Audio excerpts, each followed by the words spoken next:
वंदे भारत में आप सभी का स्वागत है। देश आज साहिबजादों के सम्मान में वीर बाल दिवस मना रहा है। इस मौके पर क्या क्या कार्यक्रम हुए, दिल्ली के भारत मंडपम में प्रधानमंत्री मोदी का क्या कार्यक्रम था, सब कुछ आपको बताएंगे। तो साथ ही मध्य प्रदेश के मुख्यमंत्री मोहन यादव का मंत्रिमंडल क्या कहता है, कैसे 28 मंत्रियों से 2024 के चुनाव वाले सिकंदरों की टीम तैयार हो चुकी है, ये सब कुछ आपको आज हम समझाएंगे। इसके अलावा भगवा दुपट्टे शहर खाजी क्यों भड़क उठे, आखिर ऐसा क्या हुआ कि कपड़े का रंग एक महिला के लिए मुसीबत का सबब बन गया। गुरु गोविंद सिंह के बच्चे उम्र में भले ही थे कच्चे, लेकिन धर्म ईमान के थे सच्चे, जो मुगलों के आगे झुके नहीं, जो मुश्किलों के सामने रुके नहीं। आज उन वीर बालों, उन साहिबजादों को याद करने का दिन है। दिल्ली के भारत मंडपम भी आज वीर बाल दिवस के लिए तैयार हुआ। प्रधानमंत्री मोदी की मौजूदगी में वीर बाल दिवस को पूरे जोर शोर के साथ मनाया गया। सिख धर्म में इस वीर बाल दिवस की बहुत ही ज्यादा महत्वपूर्ण भूमिका होती है। 26 दिसंबर को वीर बाल दिवस के जरिए सिखों के 10वें गुरु गुरु गोविंद सिंह के बेटों की शहादत को याद किया जाता है और इस खास दिन से जुड़ी हुई कुछ अहम जानकारियां आज हम आपको देते हैं। सिखों के 10वें गुरु गुरु गोविंद सिंह के बेटों की शहादत के सम्मान में इस दिन को मनाया जाता है। गुरु गोविंद सिंह ने 1699 में खालसा पंथ की स्थापना की थी, जिसका काम लोगों को मुगलों के उत्पीड़न से बचाना था। आनंदपुर साहिब में उनका किला भी था। मुगलों ने कई बार इन्हें यहां से निकालने की कोशिश की, लेकिन नाकाम साबित हुए। फिर बाद में मुगलों के समझौता हुआ कि अगर आनंदपुर छोड़ देंगे तो युद्ध नहीं होगा, लेकिन गुरु गोविंद सिंह और उनके अनुयायियों पर सरसा नदी के पास हमला कर दिया गया, जहां पर गुरु गोविंद सिंह जी के 4 बेटे अजीत सिंह, जुझार सिंह, जोरावर सिंह और फतेह सिंह थे।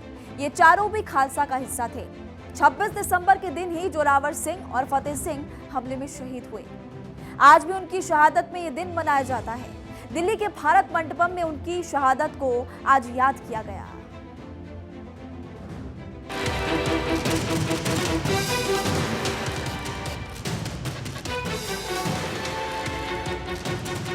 गुरु गोविंद सिंह के साहिबजादों की शहादत को याद करने के लिए दिल्ली का भारत मंडपम सज उठा। शहादत को याद करते हुए पीएम मोदी ने दिल्ली के भारत मंडपम में एक भव्य कार्यक्रम का आयोजन किया,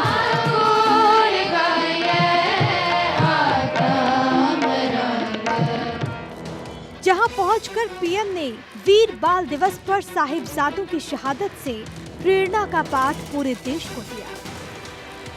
ये दिन हमें याद दिलाता है कि शौर्य की पराकाष्ठा के समय कम आयु मायने नहीं रखती। ये उस महान विरासत का पर्व है जहां गुरु कहते थे, सूरा सो पहचानिए, सूरा सो पहचानिए, जो लड़े दिन के हेत, पुरजा पुरजा कट मरे, कभू ना छाड़े खेत। पिछले साल 26 दिसंबर 2022 से ही वीर बाल दिवस को मनाने की शुरुआत हुई थी। देश की हिफाजत के लिए जान देने से भी न घबराने वाले वीर साहिबजादों की कहानी पूरे देश ने सुनी थी। आज भारत मंडपम के मंच से पीएम मोदी ने इस बात को दोहराते हुए पूरी दुनिया में मनाए जाने पर खुशी जाहिर की। आज के भारत के लिए साहिबजादों का बलिदान राष्ट्रीय प्रेरणा का विषय है। आज के भारत में भगवान बिरसा मुंडा का बलिदान, गोविंद गुरु का बलिदान पूरे राष्ट्र को प्रेरणा देता है। और जब कोई देश अपनी विरासत पर ऐसे गर्व करते हुए आगे बढ़ता है, तो दुनिया भी उसे सम्मान से देखती है। वीर बाल दिवस को देश के कोने कोने में मनाया जा रहा है। बीते साल पीएम मोदी ने जो परंपरा की शुरुआत की, उसका असर पूरे भारत में नजर आ रहा है। एमपी की राजधानी भोपाल की ये तस्वीरें हैं, जहां बीजेपी के प्रदेश अध्यक्ष और सांसद विष्णुदत्त शर्मा ने ईदगाह हिल्स पर वीर बाल दिवस मनाया। लखनऊ में यूपी के मुख्यमंत्री योगी आदित्यनाथ भी वीर बाल दिवस के मौके पर कार्यक्रम में शामिल हुए। तेग बहादुर जी के पोते थे, इसलिए उन्होंने सिर कटवाना मंजूर किया। गोवा के मुख्यमंत्री प्रमोद सावंत ने वीर बाल दिवस का पर्व मनाया। तेलंगाना में बीजेपी के प्रदेश अध्यक्ष जी किशन रेड्डी ने भी वीर बाल दिवस पर रैली को हरी झंडी दिखाई। ये हर एक तस्वीर बताती है कि देश भर में वीर बाल दिवस को कितनी धूमधाम के साथ मनाया जा रहा है। इस बीच कल ही पीएम मोदी ने ईसाई समुदाय के लोगों से उनके पर्व पर मुलाकात की थी और आज भारत मंडपम में वीर बाल दिवस के साथ पीएम मोदी ने भारत के नाम धर्मनिरपेक्षता का एक बड़ा संदेश दिया है। Bureau report, Bharat 24। और चलिए इसी बीच आपको इस वक्त की बड़ी खबर बता देते हैं। प्रधानमंत्री मोदी ने सऊदी अरब के क्राउन प्रिंस से बात की। प्रधानमंत्री मोदी ने मोहम्मद बिन सलमान से बातचीत की। पश्चिम एशिया के मौजूदा हालात को लेकर बातचीत हुई है। प्रधानमंत्री मोदी ने आतंकवाद और हिंसा पर चिंता जताई। देखिए प्रधानमंत्री मोदी का वो ट्वीट भी इस वक्त हम आपको दिखा रहे हैं। एक्स पर पोस्ट किया है प्रधानमंत्री मोदी ने। Held a good conversation with my brother HRH prince Mohammed bin Salman bin Abdulaziz Al Saud on future of strategic partnership between India and Saudi Arab.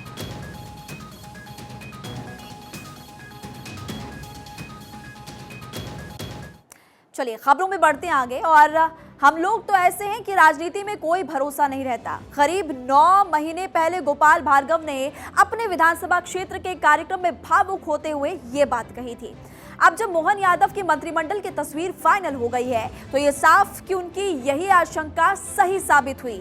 9 बार के विधायक भार्गव भी शिवराज सरकार के उन 10 मंत्रियों में शामिल है जिन्हें नई सरकार में जगह नहीं मिल पाई।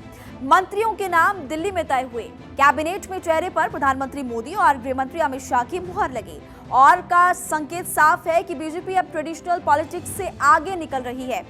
कुर्सी पाने के लिए सिर्फ सीनियरिटी का पैमाना नहीं चलेगा बल्कि नए चेहरों को भी पूरी तवज्जो दी जाएगी।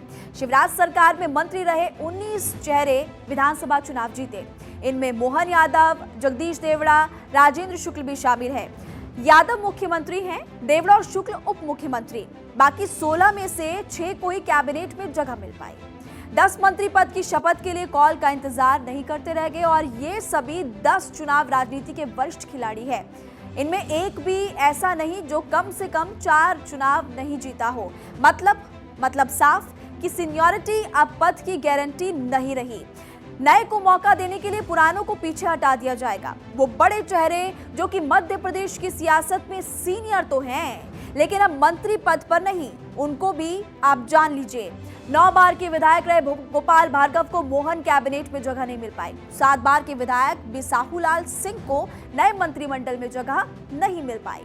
मीना सिंह जो कि 6 बार विधायक बनी लेकिन इस बार अब कैबिनेट का हिस्सा वो नहीं है।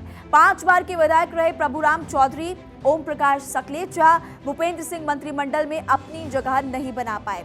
4 बार के विधायक बनने के बाद हरदीप सिंह डंक, ब्रिजेंद्र प्रताप सिंह भी इस बार मंत्रिमंडल पहुंच नहीं पाए। अब मध्य प्रदेश में जो कैबिनेट तैयार की गई है वो इस बात की तरफ साफ इशारा है कि सीनियरिटी ही पद की गारंटी नहीं होने वाली और इसके साथ साथ परफॉर्मेंस को लेकर भी पद के लिए बड़ा पैमाना माना गया है। ओम प्रकाश सकलेचा इस बात के उदाहरण की किस तरह से है ये आपको हम समझा देते हैं। देखिए मंदसौर जिले के जावद से विधायक ओम प्रकाश सकलेचा पिछली शिवराज सरकार में पहली बार मंत्री बने। उनके पास सूक्ष्म, लघु एवं मध्यम उद्यम विज्ञान और प्रौद्योगिकी विभाग था लेकिन उनका महकमा गुमनाम सा रहा। स्टार्टअप को बढ़ाने के लिए कुछ काम हुए लेकिन सब सूक्ष्म ही साबित हुए। अब स्टेट स्टार्टअप 2021 की रेटिंग में गुजरात, कर्नाटक और मेघालय बेस्ट परफॉर्मर थे। उत्तर प्रदेश भी इस कैटेगरी में मध्य प्रदेश से ऊपर था। कुछ ऐसा ही पूर्व नवीन और नवकरणीय ऊर्जा और पर्यावरण मंत्री हरदीप सिंह डंग के साथ भी हुआ। डंग का महकमा कुछ नवीन नहीं कर पाया जबकि सोलर एनर्जी के क्षेत्र में काफी स्कोप भी था। लिहाजा इस बार वो मंत्रिमंडल से बाहर हैं और इसके साथ ही मंत्रियों का चयन अब ये बताता है कि दाग कैसे भी हो उनको मंजूर नहीं किया जाएगा, जैसे कि मीना सिंह के साथ भी हुआ। शिवराज सरकार में आदिवासी महिला चेहरा मीना सिंह पर भ्रष्टाचार के आरोप लगे। आरोप आदिवासियों की तरफ से लगाए गए थे। लोग सड़क पर उतरे, डटे रहे, मंत्री के खिलाफ आंदोलन भी किया था और इसीलिए पुलिस ने सख्ती की सीमाएं लांघ दी। अब नतीजा ये कि प्रदर्शन काबू में आने की जगह और ज्यादा हिंसक हो गया। झड़प ऐसी हुई कि 21 पुलिसकर्मी यहां पर घायल हो गए थे। ऐसा ही किस्सा बिसाहूलाल के साथ भी हुआ, जो आते तो आदिवासी कोटे से हैं, लेकिन कांग्रेस से बीजेपी में जगह बनाई थी, लेकिन उनकी महिलाओं के बारे में आपत्तिजनक टिप्पणियों से पार्टी को बैकफुट पर आना पड़ा था। अब दोनों इस बार आउट हो गए। इन सब के बीच बीजेपी ने पुरानी धाराओं को भी फिलहाल तोड़ दिया, यानी कि जो धारणाएं भारतीय जनता पार्टी की पहले थी उनको तोड़ते हुए पार्टी आगे बढ़ी है। धारणा ये कहती है कि पहली बार चुने गए विधायक भी मंत्री बन सकते हैं, यानी कि उनको भी मंत्री बनाया जाएगा। नई विधायक बनी राधा सिंह, संपत्तिया उइके और इसके अलावा प्रतिमा बागरी, नरेंद्र शिवाजी पटेल और दिलीप अहिरवारकर मंत्री बन गए। प्रतिमा सबसे कम उम्र की मंत्री बनी। इनके चयन में जातिगत समीकरण के साथ ही पर्सनल प्रोफाइल भी देखी गई है। 5 में से 2 पोस्ट ग्रेजुएट, 1 ग्रेजुएट और 1 इंजीनियर। संदेश ये साफ कि नए को मौका मिलेगा, लेकिन योग्यताएं भी देखी जाएगी। इन सब के साथ ही कैबिनेट की जो तस्वीर तैयार हुई है वो ओवरऑल ये बताती है कि जातियों के समीकरण को साधने की पूरी कोशिश की गई। मंत्रिमंडल में जातियों का समीकरण को अगर समझा जाए तो ओबीसी के 12 मंत्रियों को मंत्रिमंडल में जगह दी गई, 8 स्वर्ण मंत्रियों को कैबिनेट में जगह दी गई। एसटी की अगर बात की जाए तो 5 मंत्रियों को मोहन मंत्रिमंडल में जगह मिली है, जबकि एसटी कोटे से 4 मंत्रियों को मंत्रिमंडल में जगह सौंपी गई। अब मध्य प्रदेश की इस मंत्रिमंडल ने कई पुराने चलन को तोड़ा भी। नए चेहरों को न सिर्फ जगह दी गई बल्कि परफॉर्मेंस का पूरा ख्याल भी यहाँ पर रखा गया है। इन सब के बीच जातियों का समीकरण साध कर इतना तो साफ हो गया है कि अब साल 2024 के समीकरण बैठाए जाने लगे हैं। मध्य प्रदेश में मोहन मंत्रिमंडल के विस्तार के साथ ही बीजेपी ने भविष्य की राजनीति जो है उसकी लकीर खींच दी है और ये तय हो गया है कि मध्य प्रदेश में शिवराज युग का अब पूरी तरह से पटाक्षेप हो चुका है।